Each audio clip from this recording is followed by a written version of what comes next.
It's Tuesday, August 5th here in Korea, live from Seoul. I'm Na-hyun-kyung. Now we start off with the latest on the Ebola outbreak in West Africa. The death toll continues to rise and is nearing 900 now, but hopes are emerging as 2 Americans infected with the virus while helping the victims in the area are said to be recovering well. Here's our Shin Se-min. The 2 American missionary workers infected with the Ebola virus might have been saved by an experimental drug. After receiving the so-called ZMapp serum, Dr. Ken Brantly and Nancy Writebol reportedly began improving within just a couple of hours. Developed by San Diego-based Mapp Biopharmaceutical, this serum had never been tested in humans before, only in monkeys who survived the virus when given the serum within 48 hours of infection. As there's no proven treatment and no vaccine for the disease, any sign of possible cure is garnering attention. The current outbreak is the largest recorded in history, and it's spreading fast. The director of the U.S. Centers for Disease Control and Prevention says the outbreak is currently out of control. And at the outset, it's extremely difficult to detect whether someone has been infected, as Ebola begins with symptoms similar to the common cold. But within days, the patient will begin to experience chronic abdominal pain, bleeding eyes, vomiting, and diarrhea, along with deadly organ failure, eventually resulting in death within just a couple of weeks. However, as it's difficult to detect the virus at the early stage, there's an increased risk of transmission. Ebola can kill up to 90% of those infected, although in the current outbreak, the death rate stands at 55%. This latest outbreak was the first detected in Guinea in February and has since expanded to Sierra Leone, Liberia, and even to Nigeria. West African states especially lack the resources to fight Ebola, and deep cultural suspicions about the virus make it more difficult to put the brakes on its spread. The World Health Organization announced Monday that the current death toll has topped 880, triple the number of fatalities recorded during any other outbreaks. Shin Se-min, ARIRANG News. And the Korean government is advising its people in West Africa to leave the region immediately. Korean companies are locking down operations in the virus-struck area and pulling out staff as they keep close tabs on the latest developments. Kim Ji-yeon reports. The deadly Ebola virus is prompting Korean companies currently doing business in the African continent to take precautionary measures. Korea's largest automaker, Hyundai Motor Company, stopped its Dubai headquarters from sending their employees to the affected regions. The world's largest smartphone maker, Samsung Electronics, also follows suit. The Korean Foreign Ministry has raised travel warnings to Guinea, Liberia, and Sierra Leone, while Samsung has banned business trips to nearby countries including the Ivory Coast, Senegal, Mali, and Guinea-Bissau. While the world's largest display manufacturer, LG Electronics, posted warnings on its internal board to refrain from sending employees to the western part of Africa, most affected by the Ebola virus. Korea-based Isu Engineering and Construction was paving roads in Sierra Leone, but halted work and pulled out most of its employees back in June. The Korea Trade Investment Promotion Agency has gone so far as to advise its employees working in Africa to refrain from making bodily contact with others and to stop using public towels in hotels and restaurants. Kim Ji-yeon, ARIRANG News. For the past 10 years, Japan's white paper has claimed sovereignty over Korea-controlled Tokto Island in the East Sea, and this year is no different. The latest was submitted by its defense ministry to the cabinet on Tuesday, indicating the island as its territory. The Korean government was quick to respond. Seoul said it cannot accept Japan's actions and urged Tokyo to withdraw the claims and refrain from such activities in the future, saying such moves will not help improve bilateral ties. It added Korea's sovereignty over the island can be proven historically, geographically, and internationally. 2 former Korean sex slaves that are currently touring the United States held talks with high-level U.S. officials. That's according to Seoul-based Yonhap News Agency, which reports that Lee Ok-sun and Kang Il-chul met with representatives of the White House and the U.S. State Department last Monday and Tuesday. Details have not been released about who attended the meetings or what was discussed. Last week's talks were the first where the White House and State Department held meetings with former sex slaves on back-to-back days. And those two surviving so-called comfort women attended a special ceremony on Monday local time. It was an event where a monument was made public in Union City, New Jersey. It's the 7th such memorial in the U.S., but as our Kwon So-ah explains, this one is somewhat different from the rest. This iron butterfly has been established to remember the hundreds of thousands of women who were forced into sexual slavery before and during the Second World War by the Japanese military. Honoring the so-called comfort women from Korea, China, Taiwan, the Philippines, the Netherlands, and Indonesia, the monument was unveiled at Liberty Plaza in Union City, New Jersey on Monday. It is the 7th such monument in the United States honoring the sexual slavery victims, but this one is a bit different in that it's the first time a local government took the initiative in creating it. Korean communities had taken the lead in other projects throughout the U.S. This is about human rights and it's about education. Educating our youth about what took place in the past so we don't make the same mistakes again. Two surviving Korean comfort women took part in the emotional ceremony that welcomed some 400 people. We thank the American and Korean people who have come here, and although we don't have much time left, we will live the rest of our lives with strength.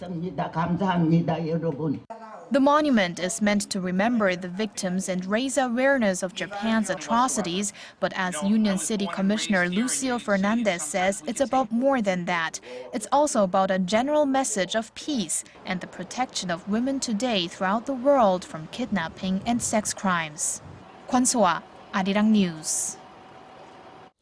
Japan and China are said to be trying to arrange a meeting of their leaders during an upcoming Apec forum in Beijing. Various Japanese media outlets are reporting that former Japanese Prime Minister Yasuo Fukuda held a secret meeting with Chinese President Xi Jinping late last month and delivered the current Prime Minister Shinzo Abe's call for talks on the sidelines of the November forum.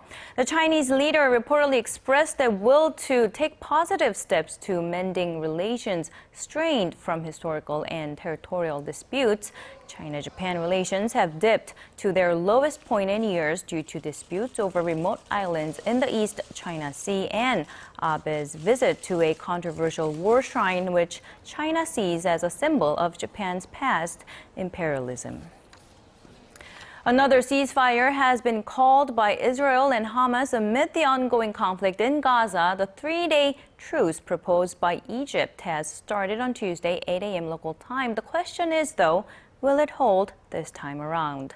Our Kani Lee has more. It's a 3-day ceasefire on the Gaza Strip starting Tuesday.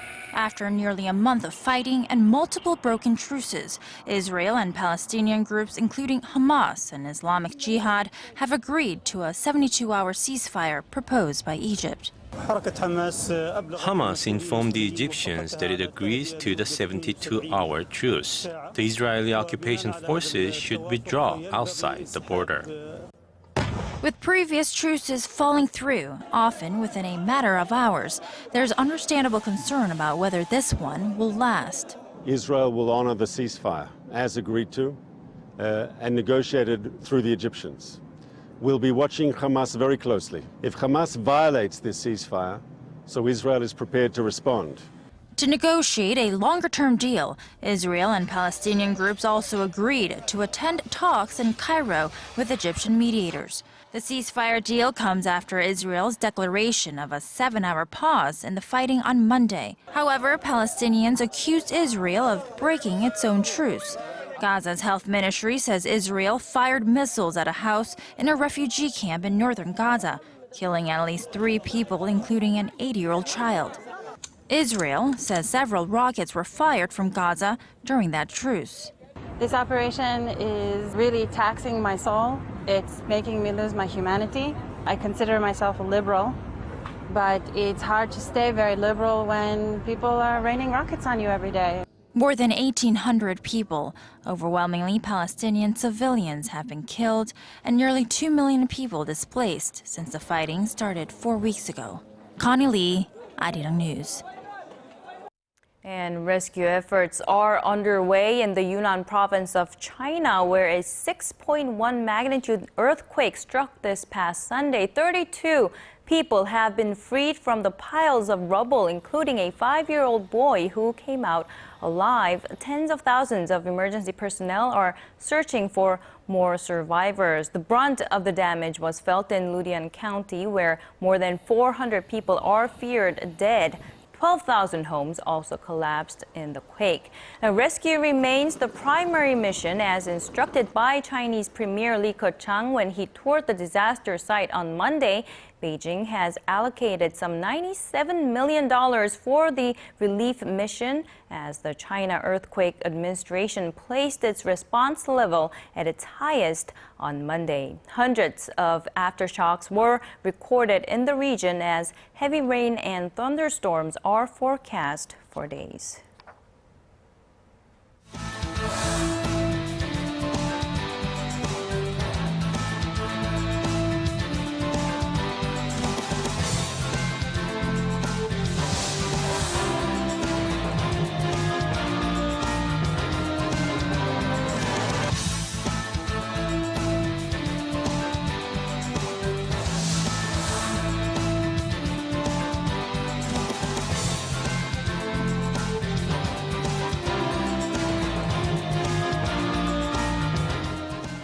The Korean government will expand an investigation into the killing of an army conscript who died after being struck in the chest by his senior soldiers. It's not the first time Korea has seen bullying in the army, but this case definitely crossed the line. President Park Geun-hye says everybody involved in the case will be thoroughly questioned and punished. Yoo Li-an reports. Speaking about the 23-year-old young soldier who was bullied to death back in April, President Park Geun-hye vowed a thorough investigation and punishment for those found responsible. The comments came during a cabinet meeting Tuesday morning, a day after Defense Minister Han Min-gu apologized to the nation over the failure to prevent such an incident from occurring. It's a military commander's basic responsibility to send enlisted men back to their parents safe and sound. We feel a great burden over this incident. The 23-year-old Yoon was bullied severely by his comrades back in April when he was forced to hold a horse-riding stance until the early hours of the morning and told to lick spit off the ground. He choked to death after being hit in the chest by 5 of his comrades. The army announced it will consider pressing murder charges against the 5 soldiers if found responsible for the young soldier's death. It's the latest in a series of similar incidents in recent months, and public distrust in the military is growing. An army sergeant who had been bullied by his comrades went on a shooting rampage back in June, killing 5. When my son goes to the army, I'm going to check his body whenever I visit to see if he has been physically abused. I'm worried he may have to go through the same thing and be forced to hide it.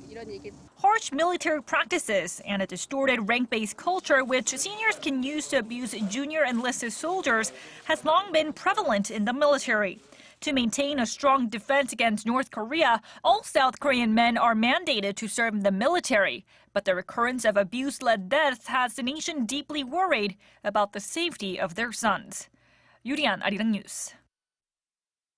And following last month's by-election defeat, Korea's main opposition party has been left without a leader and is not likely to have one until next year's party convention. For the time being, the party's interim leader Park Young-sun held a press conference earlier in the day. Our National Assembly correspondent Kim Young-gil reports. Park Young-sun, who is serving as both the full leader of the main opposition New Politics Alliance for Democracy and the interim chief of its emergency committee, has been tasked with rebuilding and reforming the party. The committee will carry out a set of reforms until a new leadership is selected early next year. Our party will select members for the emergency committee from both inside and out of the party. The public can also make recommendations through Twitter, Facebook, or our party's website. The committee will function as the main opposition's executive branch until a party convention next year, sometime before March. There, officials will pick the party's new chairman, secretary general, and other senior executives. In her new role, Park, a three-term lawmaker, is faced with the arduous task of finding a way to unify different factions within the party and forging a new path. The future of the New Politics Alliance for Democracy depends on how well we extricate ourselves from old customs and old politics. The pro-Nomuyon arm once held the lion's share of power, but was weakened following the defeat of former presidential hopeful Moon Jae-in, a key pro-North figure, in the 2012 presidential election. Pundits say that the pro-North faction is now likely to make a comeback. The main opposition party has been in a state of turmoil since its defeat in last week's parliamentary by-elections. The party won just 4 of the 15 parliamentary seats up for grabs, prompting party co-leaders Kim Han-gil and An Chol-soo to step down to take responsibility. Kim Young-gil, ARIRANG News. Now, the nation's largest ever personal data leak earlier this year is prompting changes. Starting this Thursday, companies and websites will no longer be allowed to collect resident registration numbers, which are routinely required to log into websites for financial transactions here in Korea. The Home Affairs Ministry says it's part of efforts to prevent identity theft and the loss of personal information. Violators will be subject to fines of up to nearly $30,000. The new measures come after nearly 20 million customers of the nation's 3 major financial institutions had personal data leaked earlier this year. Samsung Electronics is losing ground to local manufacturers in 2 of the world's biggest developing countries. U.S.-based market researcher Canalys says China-based Xiaomi sold around 15 million units domestically during the second quarter of this year, good enough for 14% of the Chinese market and 2 percentage points higher than Samsung's mark. It's a similar story in India, where local manufacturer Micromax has a leg up on Samsung by the same margin, and that's according to Hong Kong-based researcher Counterpoint. Now, apparently there are 35 quote-unquote super-rich Koreans in the country with assets worth over 1 trillion won or $968 million. That's according to local market research firm Chaebol.com. Among those 35, less than 1/3 were self-made and the rest inherited their wealth. Samsung Group Chairman Lee Gun-hee is the richest person in Korea, with his personal wealth amounting to $13 billion. Of those who amassed their own fortunes, real estate tycoon Lee Jung-gun of Buyong Group was the wealthiest, with assets worth $1.8 billion. As for the combined wealth of Korea's 400 richest people, the figure totaled $178 billion as of late July. Meanwhile, Korea's foreign exchange reserves hit another record high in July, making it the 13th record-breaking month on the rise. The nation's central bank said Tuesday that reserves swelled to $368 billion as of the end of last month, up almost $1.5 billion from June. The Bank of Korea attributes the increase to a rise in investment profits. Korea has the 7th largest foreign reserves in the world, following China, Japan, and Switzerland, among others. Now, Kakao, which dominates Korea's messenger application market, is aiming to expand into various businesses, from e-commerce to a mobile call taxi service. The move comes as the company researches for its next growth engine. Our Hwang Ji-hye has more. With its nationwide user base, Korea's largest mobile messenger app, Kakao, is striving to break into new businesses. In order to provide an online credit card payment service starting next month, Kakao has already reached partnerships with 9 credit card companies, including Shinhan Card and KB Kookmin Card. The service will allow users to make easier payments when they purchase goods on online shopping malls, just like PayPal. It's not the only e-commerce business that Kakao is trying to dive into. Another service dubbed Bank Wallet Kakao will allow users to transfer up to almost $100 a day to other Kakao users. The service is set to be introduced in September in conjunction with 15 local commercial banks. Kakao is also pondering whether to enter the call taxi service market. The service will assign the nearest taxis to users and also let them pay their fare with its e-wallet service. Experts say the plans show Kakao's aspiration to grow as an information and lifestyle service platform. It also points to Kakao's efforts to diversify its profits. Currently, Kakao's sales are heavily dependent on its Kakao game service that combines online mobile gaming with its free instant messaging app. Almost 80% of the company's sales came from the service last year. Hwang Ji-hye, ARIRANG News.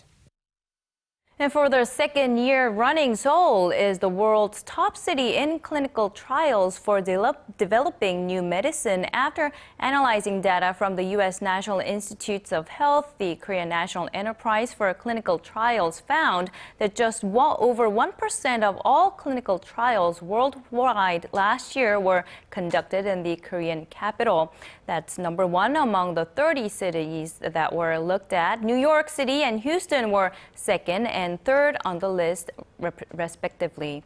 By country, the U.S. has a firm grip on the pole position. Nearly 40% of all clinical trials last year were conducted in the U.S., followed by Germany, Japan, and France. Now, Korea ranked 10th at nearly 2%.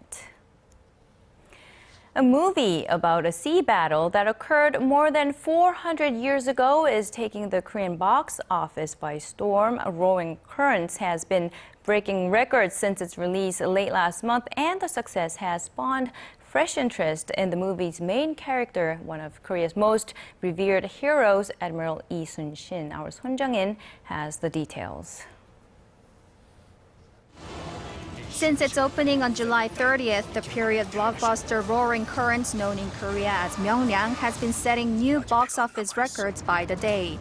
Following the nation's largest ever opening of 680,000 viewers, the movie became the fastest film to sell 3 million tickets just 4 days after its release. It also attracted more than 1.2 million moviegoers this past Saturday, which happens to be the largest single-day total in Korean film history. I heard the movie has been attracting a record of viewers, so I came to watch it with my mom. Movie critics believe the film's popularity stems not only from its high cinematic quality, but also from a desire to witness leadership at its highest level. The film depicts the historic Battle of Myeongnang during the Japanese invasion of Korea in 1592. Admiral Lee Sun-shin, with just 12 vessels under his command, managed to fend off and destroy a Japanese fleet of more than 330 ships. The movie's success has spilled into Korean bookstores as well. A novel that shares the same name as the movie is a top seller, and other books on the Japanese invasion of Korea are being picked up again. Author Kim Hoon's Song of a Sword, or Karenore, has enjoyed a fresh wave of interest. I think the recent trend represents the people's desire for a role model, someone we can learn strong leadership and strategy from. The record-breaking film is set to sail into U.S. theaters on August 15th, which is Korea's Liberation Day, under the title The Admiral. Son Jung-in, ARIRANG News.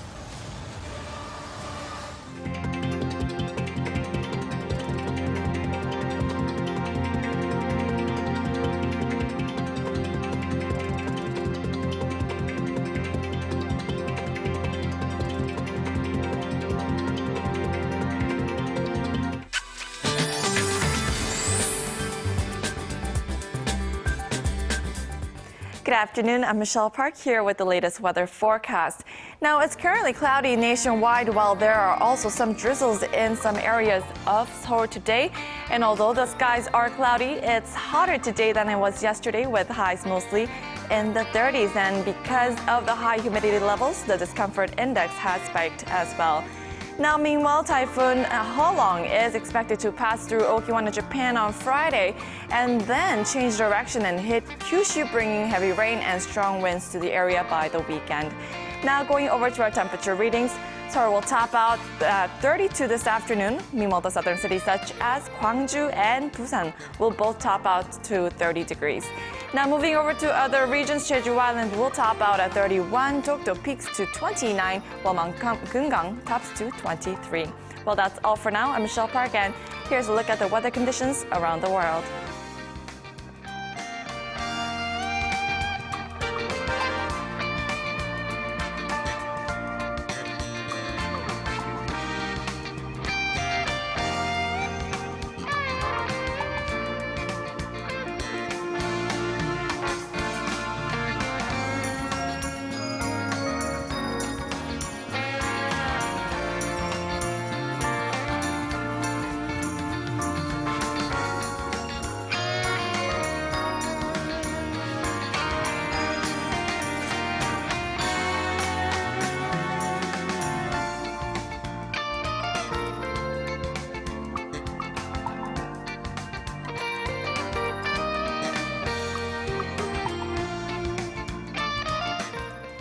And that's a wrap for now. I'll be back with more at 6 p.m. Korea time.